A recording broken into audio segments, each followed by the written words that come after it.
Hey everyone, welcome back to my channel. If you're new here, I'm Mackenzie, and this year I am teaching 3rd grade in Northern California. So in today's video, I am sharing 10 morning activities to do with your students during morning meetings. So in my classroom, we follow the responsive classroom structure. So when my students enter the classroom in the morning, we immediately go into morning meeting where we first start with a greeting, a share, an activity, and then read our morning message for the day. So in today's video, I am focusing on the activity portion of morning meeting, which gives students a chance to build community, connect with each other, and have some fun. So let's go ahead and jump right into it.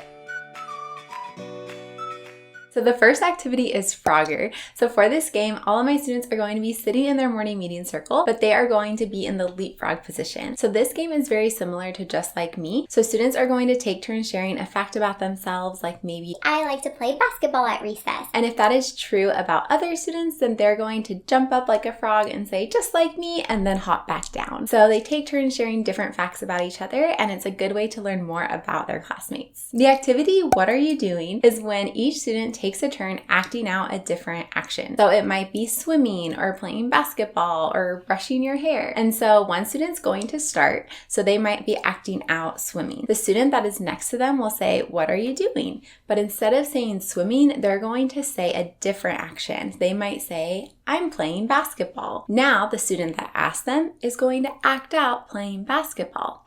And then the next student is going to ask them, what are you doing? But instead of saying playing basketball, they're going to say brushing my hair. And then that student's going to act out whatever the student next to them said. So this one's a really good listening activity, but also practices some theater skills. For feet face, all of the students are standing in the circle. And then when you say feet, they're going to look down at their feet. And when you say face, they're going to look up. So if they happen to make eye contact with another student in the circle, then they are out and have to sit down. So you keep saying feet, face, feet, face, feet, face, until everybody is out and there's only 3 players left. Then you'll do it until there's only 1 winner. This next activity is extreme rock, paper, scissors. So I am sure that your students are familiar with the game rock, paper, scissors. And so for this activity, they are going to pair up with another classmate. They're going to play the best of 3. Whoever wins is going to continue to challenge another winner from another pair of students. Now the student who did not win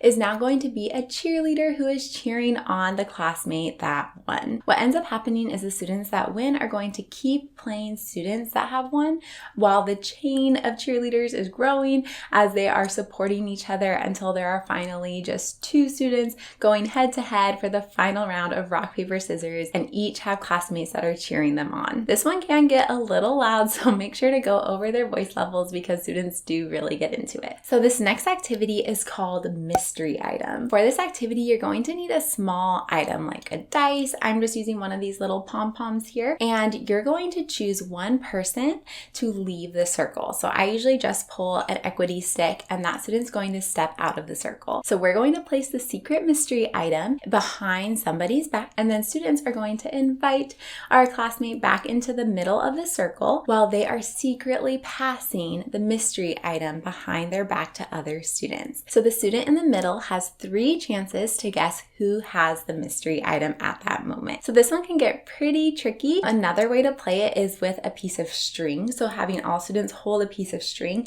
and then placing a ring on that string. And then students are passing the ring to different students around the circle while the person in the center is trying to guess who has the ring. So you might already be familiar with the classic game Hot Potato, when you are standing up, passing a potato around while music is playing. And if the music stops, whoever has the hot potato is out. Well, this activity in the classroom, I play a little differently. First, I have at least 2 objects to represent the hot potatoes. I usually just use those dry erasers from the whiteboard, and so I give those each to 2 students. Now, with my class, before we start the game, we say that if you end up with a hot potato, then you're going to do a certain motion while the rest of the class is doing a different motion. So for example, at the beginning, we might say, if you end up with a hot potato, you're going to put your hands on your head, while if you don't have a hot potato, you're going to turn in a circle. The tricky part is students have to remember those 2 different motions. So if they have the hot potato, they're going to put their hands on their head, and if they don't, they have to turn in the circle. And so it is a listening and paying attention game. And so I'm going to pass out those erasers to 2 different students in the circle. We're going to start the music. They're going to pass the erasers around in the circle. The music stops. Now those 2 with the erasers are going to put their hands on their head while everyone else turns in the circle, and then it keeps going. For the purpose of this activity being a classroom morning meeting game, I don't have students get out of the circle or else they aren't participating anymore. And I purposely choose at least 2 hot potatoes for the circle so that one person isn't just singled out and being the only person doing that motion, because we want to make sure they feel comfortable. And I know some students might be a little shy and feel on the spot if they're the only one doing something else. To make it a little more fun, you could have it be 2 different dance moves that they have to do, but you can decide as a class before you start the game. The activity Family Portraits is when students are going to get into groups of 4 to 5, and with their group, they're going to be in a pose like a family portrait. So think of those classic family portraits where all the families are at like different levels, turning and looking. But this time, they're going to be different types of families. So they are practicing some theater skills and acting here. So for example, I might say, show me a silly family.